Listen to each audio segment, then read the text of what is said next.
증평 모녀 사건입니다. 언니 차량을 팔고 해외로 출국했던 일단 동생이 들어왔어요, 어젯밤에. 네, 그렇습니다. 어젯밤에 자진 입국을 했습니다. 예. 원래 당초 경찰이 계속 SNS로 연락을 하면서 자진 입국을 권유했었는데, 종용을 했었는데 계속 이제 말을 듣지 않았고요. 지난 11일에 입국하겠다고 했었는데 연락 없이 입국하지도 않았었습니다. 네. 그래서 경찰이 체포영장까지 발부받고 좀 수사의 강도를 높였고요. 그 과정에서 아마 가족들의 설득도 좀 있었던 것 같습니다. 이제 그런 과정을 거쳐서 어제 오후 8시 45분에 인천공항을 통해서 모로코에서 왔다고 지금 알려지고 있거든요. 모로코요? 예, 모로코에서 인천공항으로 자진 입국을 했고요. 현장에서 이제 체포영장을 발부받은 경찰에게 바로 예. 체포가 됐고 유치장으로 옮겨졌고 오늘 오전 10시 8분부터 지금 계속 예. 경찰 조사가 진행이 되고 있는데요. 경찰 이야기를 한번 직접 들어보시죠. 예. 긴급 체포는 아니고 네. 우리가 정식 수배를 내려갖고 체포영장에 의한 체포예요. 일체 묵비권을 행사하고 있어요. 지금. 여기 국내에 들어오고 나서 네. 한마디도 얘기 안 했어요. 유가족 측에서 비행기 티켓 네. 티켓을 장만해주고 하더라고요. 가족들이, 친척들이 해서 들어오라고 좀 설득을 했나 보네요. 예. 조사를 한다는 부분이 언니 사망과 관련된 부분은 아닌 거죠? 직접적인 사인은 아니더라도 이제 아주 관계가 없는 건 아니기 때문에 네. 일단 어느 정도까지 관여가 돼 있는지 네. 그런 부분을 좀 알아보고 나서 그 결과를 종합적으로 판단하려고 합니다. 저 내용 이제 뉴스파이터가 취재를 한 거여가지고 이른 오전 상황인데 사실 지금 어느 정도 진술은 나온 상황입니다. 네, 그렇습니다. 어제 유치장으로 옮겨지는 과정에서 네. 입을 한마디도 열지 않았다고 합니다. 그리고 오늘 오전까지만 해도 계속 묵비권을 유지했었는데 오후가 되면서부터 조금 심경 변화가 일어나기 시작했고요. 예. 당시 상황, 어떤 연유로 인해서 모녀가 그렇게 싸늘하게 숨진 채 4개월 만에 발견이 됐는지에 대해서 입을 열었습니다. 네. 어떤 상황이었냐면 이 언니가 계속 이제 처지를 비관하고 있었던 상황이었던 건 맞는 것 같습니다. 남편이 사망하고 그리고 나서 엄마까지 사망하고 나서 언니가 계속 신변을 비관하고 있던 상황이었는데 지난해 11월 27일인가 28일에 네. 언니의 전화를 받고 언니 집에 가봤더니 언니가 이미 그 조카, 딸을 살해한 이후였다고 합니다. 그러니까 일단 조카가 사망한 시점이 11월 27일에서 28일 한참 전입니다. 예, 그렇습니다. 언니가 살해한 이후에 언니도 넋이 나간 표정으로 있었다고 하고요. 집안에 네. 있었다고 하고요. 너무 놀라가지고 얘기를 했더니 언니가 일단 경찰에 신고하지 말고 너는 모른 척 있어라. 내가 2시간만 있다가 경찰에 자수하겠다라고 이야기를 했다고 합니다. 예. 그래서 그냥 집으로 돌아갔는데 그리고 나서 12월 4일 그러니까 한 일주일 정도 있다가 그러네요. 다시 언니 집에 방문을 했더니 언니까지도 숨진 채 있는 상태였다고 합니다. 예. 그 상황을 보고 본인은 너무 놀랐고요. 그리고 이 조카가 사망했다는 사실을 안 직후에 경찰에 바로 신고를 하지 않았잖아요. 예. 그게 너무 무서워서 그게 죄가 될까 무서워서 누구에게도 알리지 못하고 예. 그냥 나온 게 아니고요. 그런데 그 상황에서 그냥 나오진 않았고 언니의 휴대전화, 예. 언니의 인감도장 이런 것들을 챙겨가지고 나왔다고 합니다. 그러니까 앞뒤가 아주 안 맞는 거죠. 최초 진술이고 여동생의 주장인 거니 겁이 나서 신고를 안 했다고 하는데 그 상황에서 언니 신용카드, 예. 휴대전화를 왜 가지고 나옵니까? 그렇죠. 그건 이해가 안 되는 거죠, 사실은. 그러니까 겁이 났다고 하면 놀라서 그냥 나오는 게 일반적이잖아요. 근데 예. 그걸 챙겨서 나올 정도로 정신이 똑바로 차리고 있었다고 하면 놀랬다고 하는 게 어느 정도 신빙성이 없다고 느껴지는 것이고 두 번째는 2시간 이후에 만약에 자수하겠다고 하면 일반적으로 동생이라고 하면 그 자리에 같이 있겠죠. 그걸 믿고 예를 들면 언니가 내가 아이를 죽였고 내가 그러니까 2시간에 신고할 테니까 너는 그냥 가만히 있어라. 이렇다고 해서 거기를 빠져나오겠습니까? 예. 저 같으면 만약에 가족이라면 걱정돼서라도 그 자리에 같이 있을 것 같아요.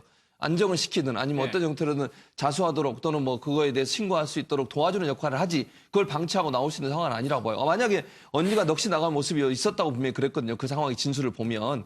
그런데 그 상황에서 그냥 나왔다는 것도 이해가 안 되고 다시 며칠 있다 찾아갔는데 언니도 죽어 있었다. 그런데 그 상황에서 이런 지금 말씀하신 신용카드든 아니면 도장이든 이런 것까지 가지고 나왔다는 것도 네. 진술이 이해가 안 돼요. 그건 상식적인 선에서 봤을 때 이해가 안 되는 내용이기 때문에 경찰이 조금 더 이 부분은 자세히 조사를 해볼 필요가 있다는 생각이 듭니다. 그러니까 그렇게 언니 신용카드랑 휴대전화를 가져와가지고 해외로 또 가버려요. 예, 그러니까 12월 4일에 그렇게 챙겨서 나와서는 네. 바로 마카오로 출국을 합니다. 마카오에서 12월을 다 보냈고요. 12월을 다 보내고 나서 1월 1일에 다시 한국으로 들어옵니다. 그게 이제 SUV, 언니의 SUV 차량이 문제되는 그렇습니다. 시점입니다. 그러니까 언니의 신용카드랑 휴대전화만 가져간 거에서 끝난 게 아니라 1월 네. 1일에 다시 한국으로 들어와서는 치밀하게 이 언니의 인감 증명서까지 별도로 떼가지고 이 차를 언니가 팔 의사가 있는 것처럼 언니가 타고 다니던 SUV 차량을 매매까지 한 거죠. 중고차 매매상에게. 그렇죠. 매매까지 하고 이 차가 저당이 잡혀 있는 차였거든요. 그러니까 할부금이 남아 있었던 차예요. 1,200만 원이. 네. 차 판도는 1,350만 원이고 그러니까 차를 1,350만 원에 팔았으면 그중에 1,200만 원은 할부금을 내고 나머지 150만 원만 가져가야 되는 거거든요. 그런데 할부금까지 내지 않고 그냥 또 1월 1일에 들어와서 차 팔고 1월 3일에 다시 나가버린 겁니다. 네. 그때 이제 인도네시아로 출국한 거고요. 지금까지 뭐 여기저기 돌다가 마지막에는 이제 모로코에 있었던 거고 지금 이제 경찰이 그 차 판도는 어떻게 했냐. 지금 피해자가 있는 거거든요. 예. 차 판도는 어떻게 했냐고 물어봤더니 이미 현지에서 비행기값, 그랬겠죠. 호텔값, 체류비로 다 썼다. 지금 이렇게 이야기하고 있는 상황입니다. 여기서 이제 여동생의 구체적인 혐의가 나오는데 모로코로 갔다고 그랬나요? 어디 예. 처음에? 해외를 출국한 다음에 다시 들어와서 SUV를 처분해서 돈을 마련하겠다는 생각을 하고 들어왔겠죠, 일단. 그랬을 가능성이 있죠. 아직까지 자진해서 입국했습니다만 모든 그 전모가 밝혀진 건 아닙니다. 예. 하지만 출국했다가 들어와서 굉장히 신속하게 여러 가지 일들을 한 것을 볼 때 아무래도 이미 다 사망한 상태에서 금전적인 이득을 보기 위한 그런 그 계획을 이미 다 세워놓고 그렇게 실행한 것이 아니냐 이렇게 보는 것이 보다 합리적이지 않을까 생각합니다. 그렇다면 지금 이 적용되는 혐의에 대해서 고의성이라는 이런 계획적인 게 들어가는 거잖아요. 그렇게 된다면. 네, 아마도 거래 시점에 현재 이 여성이 어떤 의도로 했는지 아마 거래할 때 다 그런 것들이 남아있기 때문에 그런 예. 고의성이 있다라고 판단할 수밖에 없고요. 또 특히나 이런 인감증명이라든가 언니의 이런 뭐 도장이라든가 이런 것들을 모두 다 본인이 준비해가지고 거래 관계에 또 이용을 했고 또 거기에 저당 잡혀 있는 것들을 풀어주기로 약속을 했는데도 불구하고 이걸 판매를 하면서 약속을 지키지 않고 일시에 빨리 이게 출급을 해버렸다라는 이런 정황을 봤을 때 아마 이런 범죄의 성립에는 아마 크게 문제는 없을 것으로 보입니다. 예. 일단 자동차 관련해서는 그 네. 사기죄가 성립할 것으로 보이고요. 사기죄? 네. 다만 이제 언니와 조카의 사망 관련해서는 또 별개의 문제거든요. 네. 따라서 재산 범죄인 사기죄 그리고 문서 관련된 범죄에 성립하는지 여부를 따져봐야 되는 것이고 그와 별개로 이제 언니 사망 또 조카 사망에 연관성이 있는지도 파헤쳐야 됩니다만 또 부검이라든지 이런 것을 볼 때는 과연 어디까지 드러날지 또는 네. 과연 어디까지 관여한 것으로 드러날지 여부는 아직까지 좀 미정인 것 같습니다. 그러니까 언니 사망과의 관련성도 이번 수사에 굉장히 중요한 부분인데 그 유서가 필적 감정했잖아요. 예, 그렇습니다. 그러니까 경찰은 일단 이 여동생이 모녀가 사망하는 데에는 영향을 끼치지 않았다고 일단 보고 있습니다. 그 이유가 첫 번째로 부검을 했는데 부검한 결과가 이게 타살로 보기에는 조금 그랬죠. 의심할 만한 부분이 없었고요. 그리고 필적 감정도 했습니다. 이게 자필로 쓰여진 유서가 있었거든요. 남편이 사망한 데 너무 힘들어서 내 딸을 데려가겠다. 나는 이만 생을 마감하겠다는 내용이 있었는데 이 필적을 감정했더니 이 언니가 고깃집을 운영할 당시에 장부를 썼던 필적들이 있었는데 그 필적과 동일하게 나왔다고 합니다. 그러니까